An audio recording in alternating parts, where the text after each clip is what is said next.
Wari tabinabani haidura changbirakpa pumnamakpu Manipuri Wari Tunggolna taram nokchari. Matam khara anaba yaurubadagi wari thagatpa ngamjahodre adugisu mayamna ngakpiyu.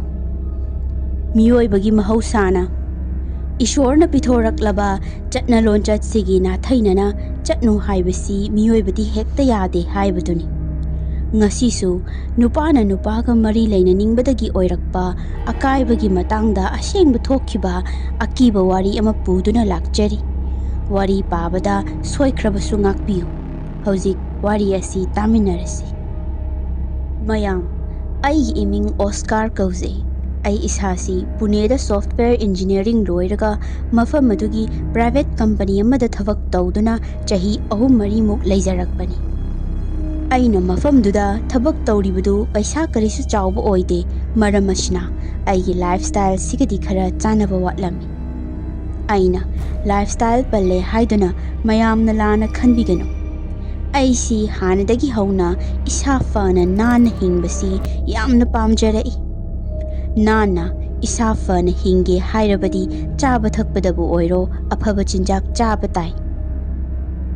Gym gi membership tabu lauro numit khudingi yerum sangom afaba chinjak haibasidi mamaldi khara adum leiribani. Masigi mathaktasu matamdudadi aigi inaw nupasu lairik makha kanna tamthabagi matanga oibaga aisu yumda paisa nungsa su khara tharami. Maram khara asina aigi phaglakpa tolop adudi lakpaga swai mangbagumna tawrami. Konadaba makti natte chap chana changkiba haiduni karimata lemhaudaba.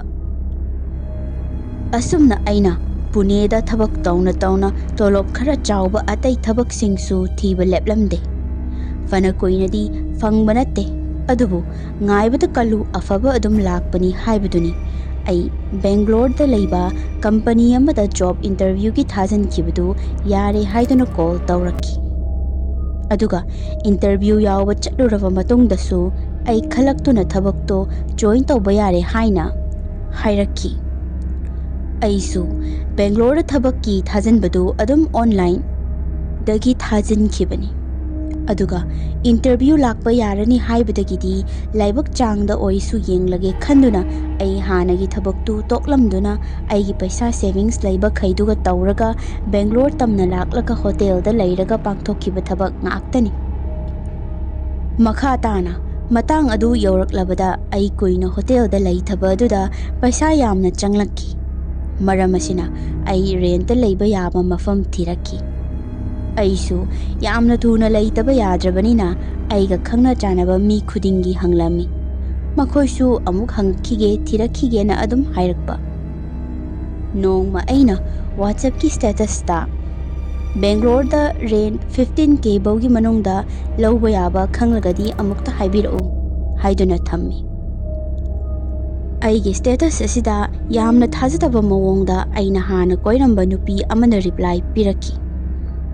Kaidawragi Oscar Bangalore da aigi imanaba khangnaba amalai magi number pirake maga pau phaunaw haina hairakki.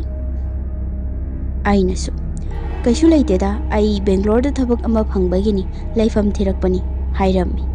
Mana hoi adudi ai number se tharaklage masu Bangalore da thabak tawraga laibani mamingna Satyajit kaubani haina hairakki.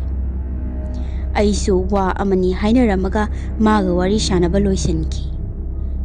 Aiga khangnaramliba nupisi sanga chawba haigadra mi yamna tinai maru oina nupani mana tinaribase. Maram asimaknani maga aiga toknakibasu. Aiga khangnaringai manungdasuni mana nupa mayam amaga wari sanaribase. Aina madugi thabaktu hainade. Phone da text da wari sanadaba yadaba matangda sanarasu unadana koiba chatpa khotana tawbadudi tawhaningde hairami. Adubu mana hekta nang wakhal yam pikmale Oscar thainingai khunungi wakhaldo chelakanu hairai. Asumna maga aiga wakhalon khetnabadagi lapnakibani. Makha tana aina nongma Satyajit ki number da call tawsalami. Aina hello sibu Satyajit oibirabo hanglami. Mana amuk mane ai isane somna kana oibirabano haina hanglakki. Ainasu, "Au, aigi ming Oscar kawe. Pritina number pirakpane. Somse Bangalore da lay hai aduda aisu laifamse athubagi oina thijarakpa. Aduda mana somda hangbiyo haidana hairakpani." Hairammi. Yani adugidi karimata warunu. Aiga tanasi hairakki. Asum tauna aikhoi anisi mafam ama hainaraga unaduna sakhang maikhang narami. Satyajitna haibigi matung inna mana leiriba mafamduna 1 BHK ni. Paisa su khara tangi aduga khara su lapi. Mafam adwaidadi atoppa laifam amata leitabagi leibani hai. 1 BHK si asidadi bedroom ama, hall ama, kitchen ama lakadoribani. Aisu mafamdudadi leiba nungaidau mande kamai tauni khanabada Satyajitna. Itau adudi sumai taurisi. Aigi laifamdudagi khara chatlagane mi yam leinaba mafam amadi lei. Adwaiduda bara salidu 2 BHK ngaktani. Ibaini puna leiminarasi. Aduna pharani. Paisasu nungairani hairakki. Mana leiminababu irai laina pusalakpaduda aisi ahanbadadi khara khautak chai. Maramdi aigi oina tonganba space, privacy leiba haibasi yamna pamjai. Adubu munna khandharurakanda bedroom ani oidobanina kaisu kaiba leite khanbadagi. Hoi bai, aikoi ani leiminabana farani. Haiduna ayaba pithoklami. Asumna nong ninigi matungdadi hairiba mafamsida aikoi anigi pot chaisu loina honjanba loiraduna leinaba haurami. Satyajit ayamna fadokna. Oscar, bedroom si nangna apamba ka oina khalo. Aidi yumdasu pak leiroidawnina iyayai hairami. Ainasu, aisu iyayai da tumba hipa chalaloire haiduni hairami. Adubu mana yamandabadagi nungsa mangan khara changakpa awangrom thangba kaadu oina laurami. Ka asidadi thongnau panbani. Aduga magi kaadadari thongnau pande. Asumna Satyajit ka aigasi flatbed oina leiminarakpadagi sum nakshinaraki. Inau nauna leiminarakpadadi magi kaada mapan thoknadana check mok hainadana leinabani. Adubu Saturday Sunday suti leiba yaurakpadadi matam kharagi matungdadi ibaini se punna mapanda chaba thoklami. Numidang simadi chak thongdabasina konggayamani. Mapanda thokaga chabada. Aikoi animak sel loina thoknabanina paisa nungsagidi karisu awaba haibadu oiramde. Masigi mathaktasu Satyajit se sel satpa yamna kalli. Chaminaba khudingi manada puthoktoi taurami. Faniyam koina leiminara abani adubu aikoi anigi maraksida marup ama oibagi mari yam chetsanba haibadu karisu oide. Aigi hana tinarakiba imanaba singsiri mari se hekta chetsankiba khanghaude. Ahanba tinarakpada.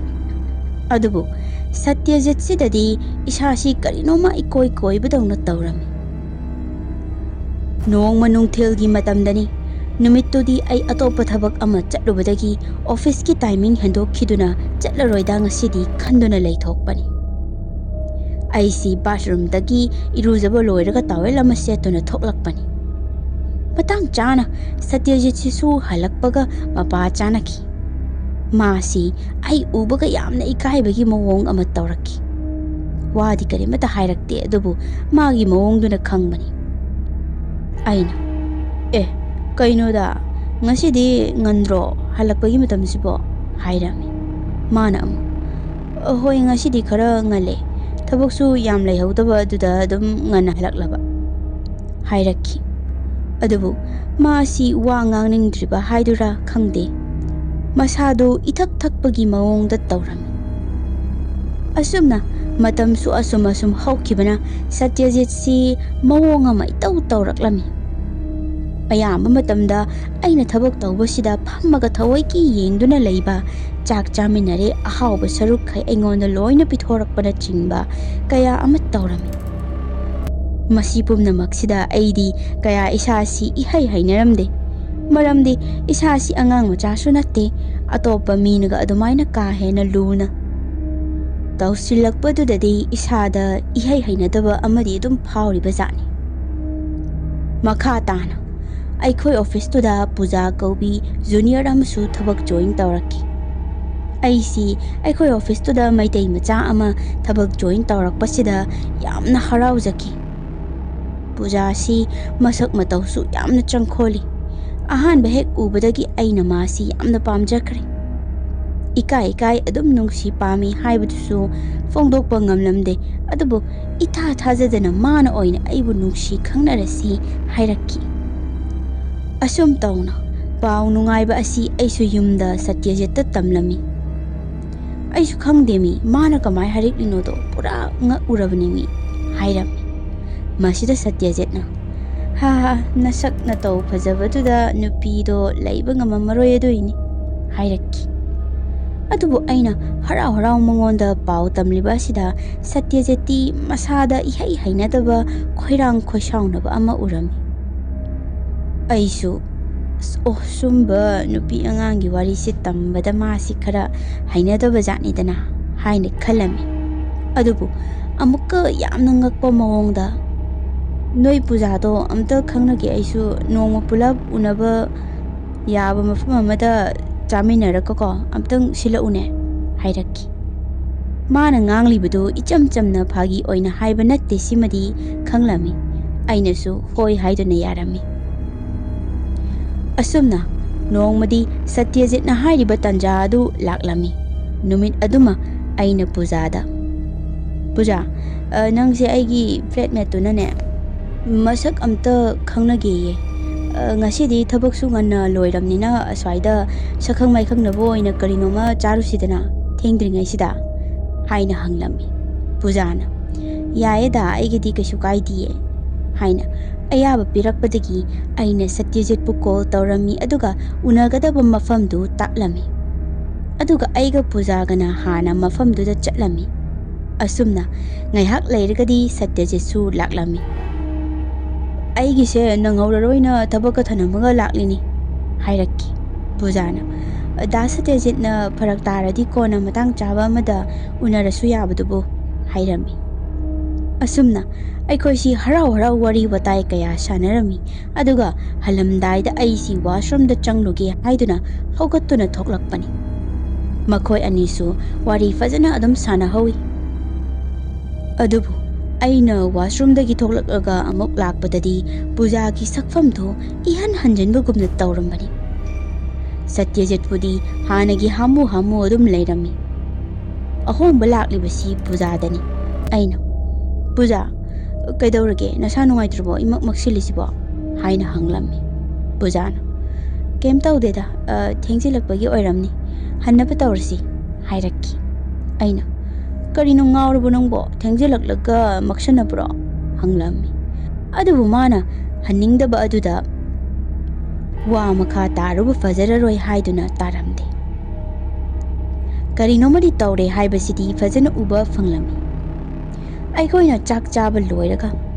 ꯑꯩꯈꯣꯏꯅ ꯆꯥꯕ ꯊꯛꯄ ꯂꯣꯏꯔꯒ bill ꯄꯤꯕ ꯊꯣꯛꯂꯛꯄꯗꯁꯨ ꯄꯨꯖꯥꯁꯤ ꯃꯥꯅ ꯆꯥꯕꯒꯤ ꯃꯥꯒꯤ ꯁꯔꯨꯛꯇꯣ ꯄꯩꯁꯥ ꯑꯣꯏꯅ ꯄꯤꯒꯦ ꯍꯥꯏꯗꯨꯅ ꯇꯧꯔꯛꯄꯅꯤ꯫ ꯑꯩꯅ ꯀꯔꯤꯅꯣ ꯄꯨꯖꯥ, ꯉꯥꯎꯔꯕ꯭ꯔꯣ?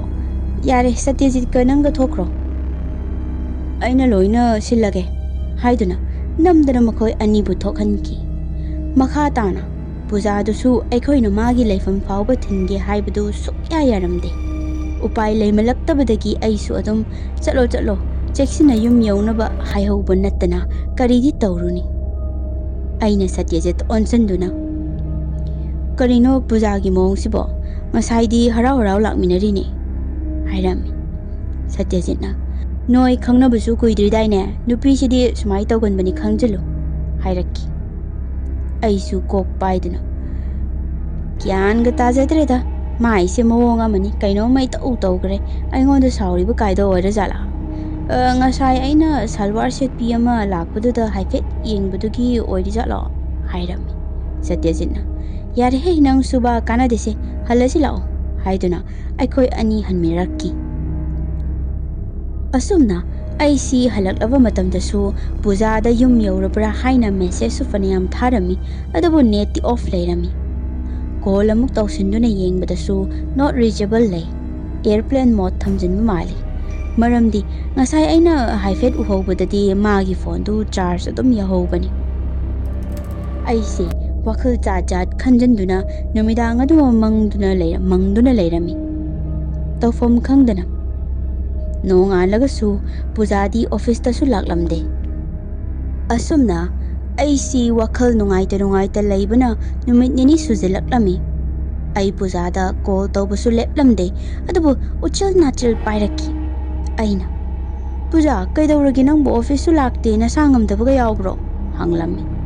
Puja si yamna tanna. Da Oscar ai wa ngangba nungaidong mande message oina thanasi. Haina khumlaki. Aisu hoi adu nang message halaktabiti tawnuko.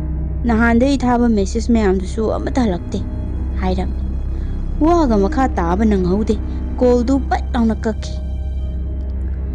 Aikoi anisi message khara thanarami. Aisu ngamjabi thadana kaidawrage aina kari asoiba tawbugino asamaina tawraklise kari nungaidaba leike haiduna giri taktuna hangbadagidi aroibadani masu khumlaki. Wasi atai oiramdre. Huranbasi Satyajit oiramki. Satyajitna nahan aina achapot chavamda washroom changluba numit aduda kari no khara haizilaba mali.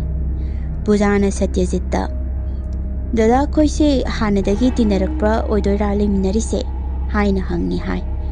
Masidaisida Satyajitna nateda mana koiramba nupido aigi imanabini aduda magi through dagi khangnabanida haibajani. Pujanasu o da Oscar ga nupidugadi wari idum sanaribra hangbani. Matamsida Satyajitna sukang khangdabida kharadi close oibajani da. Moy anise yam nungsinarapagi mawongdi mali. Oscar na hek nupi ama wari sanai tusu ma oiramni ha haina wa ka henba khara haizilami. Pujanasu aiga hana khangnaramba nupi adugi maramda wa fanayam Satyajit hanglaba jani. Satyajitna pujada tamsiliba mayamdu asengba amata natte. Ai nupiduga nong mata message thanarudana wari watai tawrubusu leite. Call da sanai haibadusu oidaba wafamni. Adubu pujadadi ai lande haibasidi karamna haidunadi thajahangani. Aduga nong masu aina Satyajita paisagi matangda wari khara sanarami. Matamduda mana nupi koibasibu paisa yam chatli hai. Aikoi Manipur ta leiba daidi mapanda leibi singsina paisa changba yamna hele haise chumbro hairakki. Masida isu icham chamna changida bai nupi se thoi ki koiradi yam changida paisa thabaka tahodradi berani haina khumbani. Wahai singsi haibada aina yamna hekta khanjalaga haiba amata natte. Sum wari sanabada mari lainarubadagi haiba khakni. Adubu mana pujada tamlambadadi Oscar si yam likpuniko paisagado yenga sejuno haina hairamle. Pujana wari singse tamlakpadagi hanadagi chamam naramba pujana paisa thige tawba khotpana chingbadu ba pop tarakki. Aise isada mai hauna manungda sauningba ama faurami. Aise fuk hogotuna Satyajit ki bedroom mapanduda leptuna thongdu kokok thilami. Masu phat thoklaktuna kaidawre Oscar tum yadrabo haina hanglaki. Aisu wa koidoknadabi sat hekta hairagena. Satyajit nangna pujada tamsiliba paw mayamdudi ai khana nungaite he hairami. Masu masana mara leiraba haibado kaubanina kari tamlage karino kaidawrino haiba wahangsidi hanglaktre. Masiki mahut aina adum phagi oi kai oi haikiba ngaktane he. Pujasu kasu khalamoy sauriro mabo ai wari sanagene haina ilaina noki hairaki. Aisu masagi oina wa kaya ngangandabaga sauningbaga yarani nangsu tungdaidi khara yengaga ngango haukibana haukrasu haiduna call khara chaurap hairami. Asum tauna ai isada sauningbagi mayaina Satyajit sidadi sukau kauramde. Ai chaksu yumda sukcha charamde mapanda adum charami.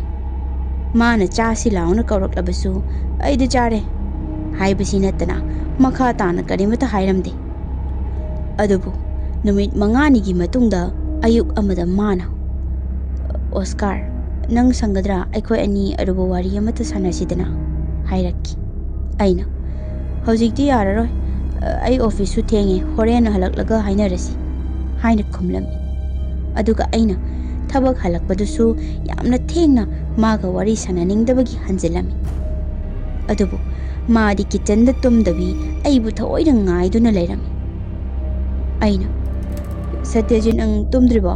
ꯊꯦꯡꯉꯦꯗꯅ" ꯍꯥꯏꯔꯝꯃꯤ꯫ ꯃꯥꯅ "ꯅꯪꯁꯦ ꯑꯩꯒ ꯋꯥꯔꯤ ꯁꯥꯟꯅꯅꯤꯡꯗꯕꯒꯤ ꯊꯩꯕ ꯌꯥꯝ ꯃꯥꯜꯂꯤꯕꯨ" ꯍꯥꯏꯔꯛꯈꯤ꯫ ꯑꯩꯁꯨ ꯃꯥꯒꯤ ꯋꯥꯇꯥꯗꯨꯗ ꯅꯣꯛꯅꯤꯡꯉꯛꯇꯨꯅ "ꯏꯁ, ꯍꯩꯅꯗꯦꯀꯣ, ꯅꯨꯄꯤ ꯑꯉꯥꯡꯒꯤ ꯋꯥꯍꯩ ꯋꯥꯇꯥ ꯌꯥꯝ ꯃꯥꯜꯂꯤ. ꯑꯩꯗꯤ ꯀꯩ ꯃꯔꯝ ꯂꯩꯕꯩ ꯅꯪꯒ ꯋꯥꯔꯤ ꯁꯥꯟꯅꯗꯅꯕ ꯆꯦꯟꯗꯣꯏꯕ" ꯍꯥꯏꯔꯝꯃꯤ꯫ ꯁꯇ꯭ꯌꯖꯤꯠꯁꯤ ꯑꯩꯉꯣꯟꯗ ꯉꯥꯏꯍꯥꯛ ꯃꯨꯟꯅ ꯌꯦꯡꯗꯨꯅ ꯇꯨꯃꯤꯟꯅ ꯂꯩꯔꯝꯃꯤ꯫ ꯑꯗꯨꯒ "ꯑꯩ ꯅꯨꯄꯥ ꯑꯣꯏꯖꯔꯕꯁꯨ ꯑꯩꯒꯤ ꯑꯄꯥꯝꯕ ꯑꯃꯗꯤ ꯋꯥꯈꯜꯗꯤ ꯅꯨꯄꯤꯒ ꯆꯞ ꯃꯥꯟꯅꯩ, ꯑꯗꯨꯏꯅꯤ" ꯍꯥꯏꯔꯛꯈꯤ꯫ ꯑꯩꯁꯤ ꯃꯥꯏ ꯋꯥꯇꯥꯁꯤꯗ ꯏꯁꯥꯗ ꯑꯃꯨꯛꯀ ꯍꯦꯟꯅ ꯇꯨꯀꯠꯆꯕ, ꯍꯩꯅꯗꯕ ꯑꯃꯗꯤ ꯈꯪꯐꯥꯎ ꯐꯥꯎꯔꯝꯃꯤ꯫ "ꯍꯩꯅꯗꯦꯃꯦ ꯅꯥꯕ ꯏꯕꯣ, ꯀꯔꯤ ꯆꯣꯏꯔꯣꯜꯅꯣ" ꯍꯥꯏꯅ ꯑꯩꯁꯤ ꯀꯤꯆꯟꯗꯨꯗꯒꯤ ꯊꯣꯛꯀꯦ ꯇꯧꯏ꯫ ꯃꯇꯝꯁꯤꯗ ꯃꯥꯅ "ꯑꯣꯁꯀꯥꯔ, ꯑꯩ ꯅꯨꯄꯥ ꯑꯣꯏꯖꯔꯕꯁꯨ ꯅꯪꯕꯨꯗꯤ ꯌꯥꯝ ꯄꯥꯝꯖꯔꯨꯔꯦ. ꯑꯩ ꯀꯃꯥꯏ ꯇꯧꯗꯣꯏꯅꯣ ꯈꯪꯗ꯭ꯔꯦ" ꯍꯥꯏꯔꯛꯈꯤ꯫ ꯑꯩ ꯃꯥꯒꯤ ꯋꯥꯐꯝꯁꯤ ꯇꯥꯕꯗ ꯇꯁꯦꯡꯅ ꯉꯛꯄ ꯄꯣꯛꯂꯝꯃꯤ꯫ ꯃꯁꯤꯒꯤꯁꯨ ꯃꯊꯛꯇ ꯏꯁꯥꯁꯤꯗ ꯌꯥꯝꯅ ꯇꯨꯀꯠꯆꯕ, ꯄꯨꯛ ꯃꯊꯛ ꯃꯈꯥ ꯑꯣꯟꯒꯦ ꯇꯧꯏ꯫ "ꯑꯩ ꯆꯪꯉꯒꯦ, ꯌꯥꯔꯦ, ꯅꯪ ꯂꯩꯍꯧꯔꯣ" ꯍꯥꯏꯗꯨꯅ ꯃꯥꯕꯨ ꯊꯅꯝꯗꯨꯅ ꯊꯣꯡ ꯒꯝ ꯂꯣꯟꯁꯤꯟꯗꯨꯅ ꯂꯩꯔꯝꯃꯤ꯫ ꯑꯩ ꯅꯨꯃꯤꯗꯥꯡꯗꯨꯃꯗꯤ ꯋꯥꯈꯜ ꯃꯌꯥꯝ ꯑꯗꯨꯅ ꯄꯨꯕ ꯊꯥꯡꯕ ꯉꯝꯗꯅ ꯃꯤꯠ ꯀꯛꯂꯥ ꯑꯃ ꯐꯥꯎꯕ ꯎꯏꯁꯤꯜꯂꯣ ꯌꯥꯔꯝꯗꯦ꯫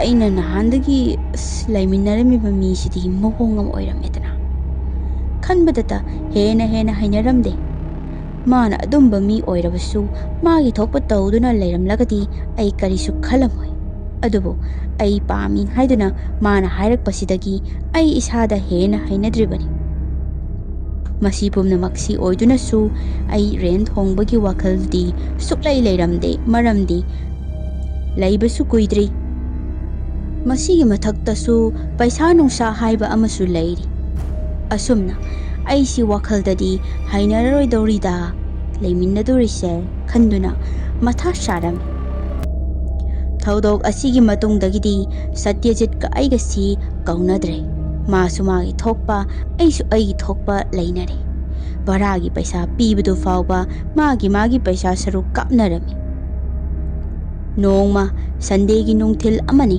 ꯑꯩꯁꯤ ꯐꯃꯨꯡꯗ ꯀꯟꯅ ꯇꯨꯝꯃꯤ꯫ ꯃꯇꯝꯁꯤꯗ ꯃꯄꯥꯟꯗ ꯑꯩꯒꯤ ꯊꯣꯡꯁꯤꯗ ꯀꯣꯛ ꯀꯣꯛ ꯍꯥꯏꯅ ꯊꯤꯜꯂꯛꯄꯅꯤ꯫ ꯑꯍꯥꯟꯕꯗꯗꯤ ꯃꯪꯑꯣꯏ ꯀꯩꯑꯣꯏ ꯐꯖꯅ ꯇꯥꯔꯝꯗꯦ꯫ ꯑꯗꯨꯕꯨ ꯑꯗꯨꯝ ꯉꯥꯏꯍꯥꯛ ꯆꯞ ꯂꯦꯞꯄꯝꯃꯒ ꯑꯃꯨꯛꯀꯁꯨ ꯊꯤꯜꯂꯛꯄꯗꯒꯤ ꯑꯩꯁꯨ ꯍꯟꯗꯛꯇꯤ ꯍꯧꯒꯠꯇꯨꯅ ꯊꯣꯡꯗꯨ ꯍꯥꯡꯗꯣꯛꯇꯨꯅ ꯃꯄꯥꯟꯗ ꯌꯦꯡꯂꯝꯃꯤ꯫ ꯀꯅꯥꯃꯠꯇ ꯂꯩꯔꯝꯗꯕꯅꯤ꯫ ꯑꯩꯁꯤ ꯆꯤꯡꯅꯗꯨꯅ ꯁꯇ꯭ꯌꯖꯤꯠꯀꯤ ꯀꯥ ꯇꯝꯅ ꯇꯞꯅ ꯆꯪꯉꯤ꯫ ꯃꯥꯒꯤ ꯊꯣꯡꯗꯨ ꯃꯌꯥ ꯀꯥꯔꯞ ꯇꯧꯅ ꯂꯩꯔꯝꯃꯤ꯫ ꯃꯥꯒꯤ ꯀꯥꯒꯤ ꯃꯩꯗꯨꯁꯨ ꯃꯨꯊꯠꯂꯒ ꯂꯩꯔꯝꯕꯅꯤ꯫ ꯑꯩꯅ ꯂꯥꯞꯇꯛꯅ ꯁꯨꯝ ꯌꯦꯡꯕꯗ ꯃꯥꯒꯤ ꯐꯃꯥꯡꯗꯨꯗ ꯀꯅꯥꯒꯨꯝꯕ ꯑꯃ ꯐꯝꯕꯗꯒꯤ ꯍꯧꯒꯠꯂꯛꯈꯤ꯫ ꯑꯩꯁꯨ ꯃꯥꯏꯁꯤꯕꯨ ꯀꯔꯤ ꯍꯥꯏꯅꯤꯡꯉꯤꯖꯥꯠꯅꯣꯅꯦ, ꯍꯪꯒꯣꯏꯔꯁꯨ ꯍꯪꯒꯣꯏꯅ ꯆꯪꯉꯒ ꯍꯪꯉꯒꯦꯗ ꯈꯟꯗꯨꯅ ꯃꯥꯒꯤ ꯀꯥꯗꯨꯗ ꯆꯪꯁꯤꯜꯂꯝꯃꯤ꯫ ꯑꯗꯨꯒ ꯊꯣꯡꯗꯨ ꯍꯥꯡꯗꯣꯛꯂꯒ "ꯁꯇ꯭ꯌꯖꯤꯠ, ꯅꯪ ꯊꯣꯡ ꯊꯤꯜꯂꯝꯕ꯭ꯔꯣ? ꯀꯩ ꯂꯩꯔꯒꯦ?"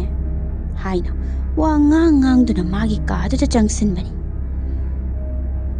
ꯃꯇꯝ ꯑꯁꯤꯗꯗꯤ ꯀꯅꯥꯃꯠꯇ ꯂꯩꯔꯝꯗꯕꯅꯤ, ꯁꯨꯞꯅꯈꯛꯀꯤ ꯐꯤ ꯌꯥꯟꯗꯨꯅ ꯂꯩꯔꯤꯕ ꯐꯃꯨꯡ ꯎꯄꯨꯁꯤꯡꯗꯨ ꯅꯠꯇꯅ꯫ ꯑꯩꯁꯨ "ꯀꯩꯅꯣꯅꯦ, ꯀꯅꯥꯝ ꯂꯩꯔꯝꯗ꯭ꯔꯤꯁꯤꯕꯣ" ꯈꯟꯗꯨꯅ ꯊꯣꯛꯂꯛꯈꯤ꯫ ꯀꯔꯤꯃꯠꯇꯕꯨꯗꯤ ꯐꯥꯎꯗꯦ꯫ ꯃꯈꯥ ꯇꯥꯅ ꯇꯨꯝꯕꯗꯨꯗꯤ ꯌꯥꯔꯝꯗ꯭ꯔꯦ꯫ ꯄꯨꯡ 3ꯃꯨꯛꯀꯤ ꯃꯇꯨꯡꯗ ꯊꯣꯡ ꯍꯥꯡꯗꯣꯛꯇꯨꯅ ꯃꯤ ꯆꯪꯂꯛꯄꯒꯤ ꯃꯈꯣꯜ ꯑꯃ ꯇꯥꯔꯛꯈꯤ꯫ ꯑꯩꯁꯨ ꯈꯣꯡꯂꯩ ꯊꯨꯅ ꯍꯣꯜꯗ ꯊꯣꯛꯇꯨꯅ ꯌꯦꯡꯂꯝꯃꯤ꯫ ꯁꯇ꯭ꯌꯖꯤꯠꯁꯤ ꯄꯣꯠ ꯆꯩ ꯂꯩꯔꯨꯕꯒꯤꯔ ꯈꯪꯗꯦ, ꯆꯦꯈꯥꯎ ꯃꯌꯥꯝ ꯑꯃ ꯇꯧꯔꯒ ꯂꯥꯛꯄꯅꯤ꯫ ꯑꯩꯅ "ꯅꯪ ꯉꯁꯥꯏꯋꯥꯏ ꯍꯜꯂꯛꯑꯝꯕ꯭ꯔꯣ?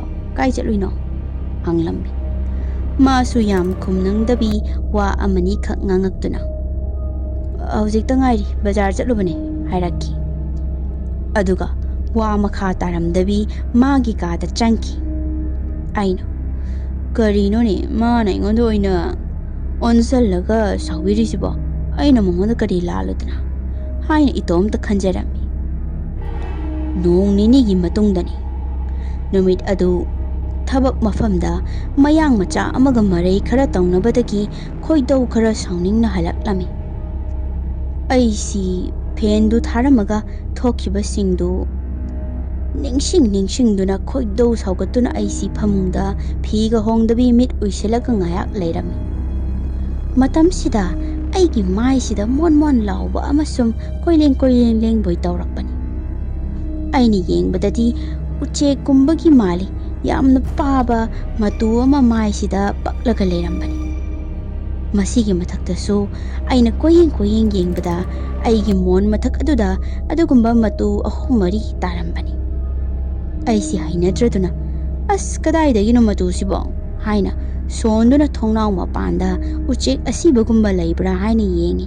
ꯂꯩꯔꯝꯗꯦ꯫ ꯑꯗꯒꯤ ꯃꯣꯟꯁꯤ ꯃꯇꯨꯒꯨꯝꯕꯅ ꯁꯥꯕꯁꯨ ꯌꯥꯎꯕꯅꯤ꯫ ꯑꯗꯨ ꯑꯣꯏꯔꯖꯥꯠꯂꯥꯅ ꯃꯣꯟ ꯑꯅꯤꯗꯨ ꯑꯃꯨꯛ ꯁꯦꯒꯥꯏ ꯈꯣꯠꯀꯥꯏꯕ ꯌꯥꯎꯕ꯭ꯔꯥꯅ ꯌꯦꯡꯉꯤ꯫ ꯌꯥꯎꯔꯝꯗꯦ꯫ ꯑꯁ ꯃꯣꯟꯁꯤꯁꯨ ꯇꯦꯔꯥꯒꯤ ꯃꯣꯟꯅꯤꯅꯦ, ꯀꯗꯥꯏꯗꯒꯤ ꯃꯇꯨꯁꯤꯡꯅꯣ ꯁꯤꯕꯣ ꯍꯥꯏꯅ ꯈꯜꯂꯝꯃꯤ꯫ ꯑꯗꯨꯕꯨ ꯅꯣꯡ ꯅꯤꯅꯤ ꯂꯩꯔꯒꯁꯨ ꯃꯇꯨ ꯑꯗꯨ ꯍꯥꯟꯅꯒꯤ ꯃꯇꯧꯒꯨꯝꯅ ꯃꯣꯟ ꯃꯊꯛꯇ ꯑꯃꯨꯛ ꯂꯩꯔꯝꯕꯅꯤ꯫ ꯃꯁꯤꯒꯤ ꯃꯇꯨꯡꯗꯒꯤꯗꯤ ꯑꯗꯨꯝ ꯐꯨꯔꯤꯠ ꯐꯤꯔꯣꯜꯗ ꯅꯞꯇꯅ ꯑꯗꯨꯝ ꯂꯩꯔꯝꯕ ꯀꯌꯥ ꯑꯃ ꯊꯦꯡꯅꯈꯤ꯫ ꯄꯨꯝꯅꯃꯛ ꯑꯁꯤꯒꯤ ꯃꯊꯛꯇꯁꯨ ꯁꯇ꯭ꯌꯖꯤꯠꯁꯤ ꯅꯨꯃꯤꯗꯥꯡꯗ ꯅꯨꯄꯥ ꯁꯤꯟꯗꯅ ꯄꯨꯁꯟꯕ ꯍꯧꯔꯛꯈꯤ꯫ ꯃꯈꯣꯏꯁꯤ ꯃꯥꯒꯤ ꯀꯥꯗ ꯌꯨ ꯅꯨꯡ ꯊꯛꯇꯅ ꯑꯗꯨꯝ ꯂꯩꯕꯅꯤ꯫ ꯑꯗꯨꯒ ꯅꯣꯛꯇꯅ ꯈꯦꯗꯅ ꯌꯥꯝꯅꯁꯨ ꯂꯥꯡꯉꯤ ꯃꯈꯣꯏꯁꯦ꯫ ꯃꯥꯅ ꯄꯨꯁꯤꯜꯂꯛꯂꯤꯕ ꯅꯨꯄꯥꯁꯤꯡ ꯑꯗꯨ ꯑꯗꯨꯝ ꯑꯍꯤꯡ ꯂꯦꯛꯄꯅꯤ꯫ ꯃꯔꯝ ꯑꯁꯤꯅ ꯊꯕꯛ ꯋꯥꯅ ꯍꯜꯂꯛꯂꯤꯕ ꯑꯩꯗꯤ ꯇꯨꯝꯕ ꯌꯥꯔꯝꯗꯦ꯫ ꯃꯌꯥꯝꯅ ꯋꯥꯐꯝꯁꯤꯡꯁꯤ ꯇꯥꯕꯗ ꯌꯥꯝꯅ ꯉꯛꯄ ꯑꯃꯗꯤ ꯁꯣꯏꯗꯅ ꯄꯣꯛꯄꯤꯔꯝꯒꯅꯤ ꯈꯜꯂꯤ꯫ ꯑꯗꯨꯕꯨ ꯃꯁꯤ ꯏꯁꯥꯗ ꯊꯦꯡꯅꯔꯛꯈꯤꯕ ꯑꯁꯦꯡꯕ ꯊꯧꯗꯣꯛꯇꯨꯃꯛꯅꯤ ꯇꯝꯖꯔꯤꯕꯁꯤ꯫ ꯑꯁꯨꯝꯅ ꯅꯨꯃꯤꯠ ꯈꯔꯅꯤꯒꯤ ꯃꯇꯨꯡꯗꯒꯤꯗꯤ ꯃꯤ ꯄꯨꯁꯤꯜꯂꯛꯄꯗꯨ ꯆꯞ ꯂꯥꯎꯅ ꯑꯃꯨꯛ ꯂꯦꯞꯈꯤ꯫ ꯑꯩꯁꯨ ꯃꯇꯨꯡꯗ ꯑꯃꯨꯛ ꯍꯟꯅ ꯇꯧꯔꯛꯂꯕꯗꯤ ꯍꯦꯛꯇ ꯍꯥꯏꯔꯒꯦ ꯍꯥꯏꯅ ꯈꯟꯕꯅꯤ꯫ ꯑꯗꯨꯕꯨ ꯃꯈꯥ ꯇꯥꯅꯗꯤ ꯃꯤꯗꯤ ꯄꯨꯁꯤꯜꯂꯛꯂꯝꯗꯦ꯫ ꯅꯣꯡꯃꯗꯤ ꯇꯨꯝꯊꯔꯨꯔꯒ ꯃꯤꯠ ꯁꯤꯡꯂꯛꯄꯁꯤꯗ ꯁꯇ꯭ꯌꯖꯤꯠꯀꯤ ꯀꯥꯁꯤꯗꯒꯤ ꯃꯨꯔꯨꯝ ꯁꯣꯟꯕ ꯃꯤ 2 ꯋꯥꯔꯤ ꯁꯥꯟꯅꯕꯒꯤ ꯃꯈꯣꯜ ꯇꯥꯔꯛꯈꯤ꯫ ꯑꯩꯅ ꯀꯔꯤꯅꯣ ꯃꯥꯏꯁꯤ, ꯃꯁꯤ ꯅꯨꯄꯥꯁꯤꯕꯨ ꯀꯩꯅꯣ ꯃꯤ ꯂꯥꯛꯇꯕ ꯃꯥꯜꯂꯦ ꯍꯥꯏꯔꯒ ꯑꯃꯨꯛ ꯄꯨꯔꯛꯂꯕ ꯃꯥꯜꯂꯦꯅꯦ ꯍꯥꯏꯅ ꯈꯣꯏꯗꯧꯁꯤ ꯁꯥꯎꯅꯤꯡꯂꯝꯃꯤ꯫ ꯑꯗꯨꯕꯨ ꯃꯤꯅ ꯋꯥꯔꯤ ꯀꯟꯅ ꯁꯥꯟꯅꯔꯤꯉꯩ ꯃꯇꯥꯡꯗꯨꯗ ꯖꯪꯁꯟꯗꯨꯅ ꯌꯦꯡꯕꯗꯣ ꯍꯪꯂꯨꯕꯗꯣ ꯇꯟꯕꯗꯒꯤ ꯑꯩ ꯊꯣꯛꯄ ꯍꯦꯗꯐꯣꯟ ꯊꯤꯡꯖꯤꯜꯂꯒ ꯇꯨꯝꯂꯝꯃꯤ꯫ ꯅꯣꯡꯉꯥꯜꯂꯛꯄꯗꯗꯤ ꯑꯩꯗꯤ ꯑꯣꯐꯤꯁꯀꯤ ꯃꯇꯝ ꯍꯦꯟꯗꯣꯛꯇꯨꯅ ꯑꯔꯣꯏꯕꯤ ꯊꯦꯡꯂꯒ ꯂꯩꯔꯝꯃꯤ꯫ ꯍꯦꯛ ꯃꯤꯠ ꯁꯤꯡꯂꯛꯄꯗꯁꯨ ꯏꯁꯥꯁꯤ ꯑꯔꯣꯏꯕꯤ ꯊꯤꯟꯗꯣꯛꯂꯝꯃꯤ꯫ ꯂꯥꯏꯕꯛꯇ ꯈꯨꯠ ꯊꯝꯗꯨꯅ ꯌꯦꯡꯕꯗꯗꯤ ꯏꯁꯥ ꯁꯥꯒꯠꯇꯨꯅ ꯂꯩꯔꯝꯃꯤ꯫ ꯎꯄꯥꯏ ꯂꯩꯇ ꯑꯩ ꯑꯣꯐꯤꯁ ꯂꯦꯞꯄꯗ ꯇꯥꯔꯝꯃꯤ꯫ ꯑꯁꯨꯝꯅ ꯅꯨꯃꯤꯗꯥꯡ 3ꯁꯤ ꯊꯪꯅꯅ ꯁꯇ꯭ꯌꯖꯤꯠꯀꯤ ꯀꯥꯁꯤꯗꯒꯤ ꯃꯨꯔꯨꯝ ꯁꯣꯟꯕꯒꯤ ꯃꯈꯣꯜ ꯑꯃ ꯑꯗꯨꯝ ꯇꯥꯔꯛꯄꯅꯤ꯫ ꯑꯗꯨꯕꯨ ꯃꯤ ꯂꯥꯛꯈꯤꯕ ꯑꯃꯗꯤ ꯑꯌꯨꯛꯇ ꯊꯣꯛꯈꯤꯕꯒꯤ ꯁꯃꯤꯟ ꯑꯃꯠꯇꯗꯤ ꯐꯪꯂꯝꯗꯦ꯫ ꯃꯁꯤꯒꯤ ꯃꯊꯛꯇꯁꯨ ꯅꯨꯃꯤꯗꯥꯡꯗ ꯍꯦꯛ ꯃꯨꯔꯨꯝ ꯁꯣꯟꯕꯗꯣ ꯇꯥꯔꯕ ꯑꯌꯨꯛꯁꯤꯃꯗꯤ ꯑꯩ ꯍꯦꯛꯇ ꯏꯁꯥ ꯉꯝꯂꯔꯣꯏꯗꯧꯕꯅꯤ꯫ ꯑꯩꯅ ꯅꯣꯡꯃ ꯖꯤꯝ ꯆꯠꯂꯝꯗꯥꯏꯗ ꯁꯇ꯭ꯌꯖꯤꯠꯇ ꯅꯪꯕꯨ ꯀꯩꯅꯣ ꯃꯤ ꯄꯨꯁꯟꯕꯗꯣ ꯑꯩ ꯇꯨꯝꯕ ꯌꯥꯗꯦ, ꯑꯍꯤꯡꯗ ꯋꯥꯔꯤ ꯋꯥꯇꯥꯏ ꯇꯧꯅꯔꯛꯄꯗꯨꯗ ꯈꯔ ꯌꯦꯡꯉꯨꯅꯦ ꯍꯥꯏꯅ ꯍꯦꯛꯇ ꯍꯥꯏꯕꯅꯤ꯫ ꯃꯥꯅ ꯁꯛ ꯌꯥꯝꯅ ꯀꯥꯛꯅ ꯀꯩꯅꯣ ꯑꯩꯗꯤ ꯄꯨꯁꯟꯗꯕ ꯀꯨꯏꯔꯦꯅ, ꯅꯪꯅ ꯚꯥꯞꯅ ꯄꯪꯇꯥ ꯇꯥꯕ ꯑꯣꯏꯔꯝꯅꯤ ꯍꯥꯏꯔꯛꯈꯤ꯫ ꯑꯩꯁꯨ ꯎꯄꯥꯏ ꯂꯩꯇꯦ, ꯀꯔꯤꯕꯨ ꯍꯥꯏꯔꯨꯅꯤ ꯈꯨꯝꯗꯕꯤꯗ ꯑꯗꯨꯝ ꯊꯣꯛꯂꯛꯂꯦ꯫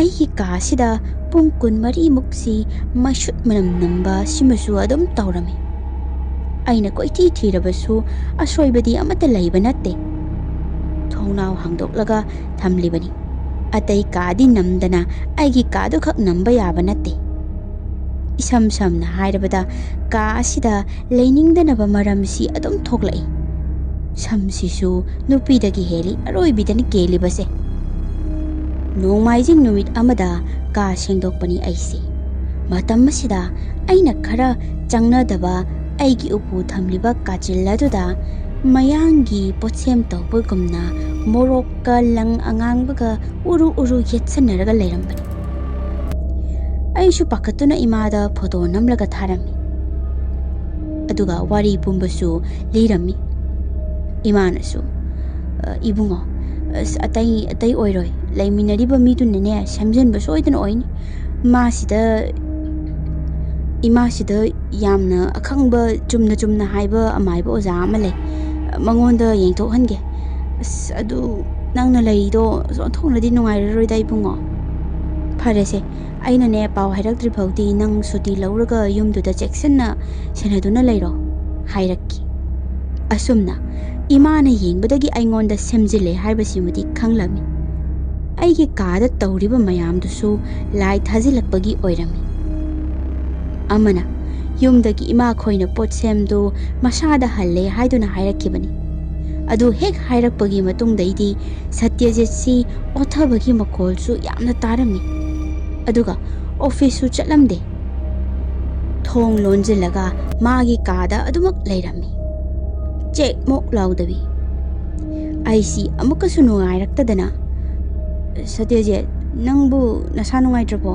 ꯍꯥꯏꯅ ꯍꯪꯂꯝꯃꯤ꯫ ꯑꯗꯨꯕꯨ "ꯀꯩꯝ ꯇꯧꯗꯦꯗ" ꯍꯥꯏꯕꯁꯤ ꯅꯠꯇꯅ ꯑꯇꯩꯗꯤ ꯀꯔꯤꯃꯠꯇ ꯃꯈꯥ ꯇꯥꯅ ꯈꯨꯝꯂꯛꯂꯝꯗꯦ꯫ ꯃꯇꯝ ꯈꯔ ꯂꯩꯔꯒꯗꯤ ꯃꯍꯥꯛ ꯂꯩꯐꯝ ꯍꯣꯡꯂꯒꯦ, ꯅꯪꯗꯤ ꯀꯃꯥꯏ ꯇꯧꯍꯧꯅꯤ ꯍꯥꯏꯅ ꯍꯪꯂꯛꯈꯤ꯫ ꯑꯩꯅ "ꯀꯩꯅꯣꯅꯦ, ꯃꯇꯥꯡꯗꯤ ꯆꯥꯈꯤꯗ꯭ꯔꯦꯍꯦ ꯏꯕꯣ, ꯅꯪꯅ ꯍꯣꯡꯗꯣꯏꯁꯦ꯫ ꯑꯗꯣ ꯑꯩꯗꯤ ꯑꯗꯨꯝ ꯂꯩꯍꯧꯔꯅꯤꯗ, ꯃꯐꯝ ꯊꯤꯕꯁꯨ ꯍꯧꯖꯤꯛ ꯃꯇꯥꯡ ꯌꯥꯝ ꯆꯥꯗ꯭ꯔꯤ, ꯑꯇꯣꯞꯄ ꯐ꯭ꯂꯦꯠꯃꯦꯠ ꯑꯃ ꯊꯤꯕ ꯇꯥꯕꯅꯤ" ꯍꯥꯏꯔꯝꯃꯤ꯫ ꯑꯁꯨꯝ ꯇꯧꯅ ꯃꯥꯒ ꯑꯩꯒꯁꯤ ꯑꯃꯨꯛ ꯍꯟꯅ ꯊꯦꯡꯅꯈꯤꯗ꯭ꯔꯦ꯫ ꯃꯥ ꯍꯦꯛ ꯆꯠꯈꯤꯕꯗꯒꯤꯗꯤ ꯔꯦꯟꯠꯇꯨꯁꯨ ꯃꯈꯥ ꯇꯥꯅ ꯀꯔꯤꯃꯠꯇ ꯇꯧꯔꯛꯈꯤꯗ꯭ꯔꯦ꯫ ꯔꯨꯝꯃꯦꯠ ꯑꯅꯧꯕ ꯑꯃ ꯂꯥꯛꯇꯨꯅ ꯌꯥꯝꯅ ꯅꯨꯡꯉꯥꯏꯅ ꯍꯧꯖꯤꯛ ꯑꯩꯍꯥꯛ ꯂꯩꯖꯔꯤ꯫ ꯊꯧꯗꯣꯛꯁꯤꯡ ꯑꯁꯤ ꯏꯁꯥꯗ ꯊꯦꯡꯅꯕꯗꯨꯃꯛ ꯃꯔꯤꯛ ꯆꯨꯝꯅ ꯍꯥꯏꯖꯕꯅꯤ, ꯊꯥꯖꯕꯤꯕ ꯊꯥꯖꯕꯤꯗꯕ ꯍꯥꯏꯕꯗꯨꯗꯤ ꯃꯌꯥꯝꯗ ꯂꯩꯖꯔꯦ꯫ ꯉꯁꯤꯒꯤꯗꯤ ꯋꯥꯔꯤ ꯑꯁꯤ ꯂꯣꯏꯁꯤꯟꯖꯔꯦ꯫ ꯃꯊꯪꯒꯤ ꯋꯥꯔꯤꯗ ꯑꯃꯨꯛ ꯄꯨꯟꯅ ꯊꯦꯡꯅꯔꯁꯤ꯫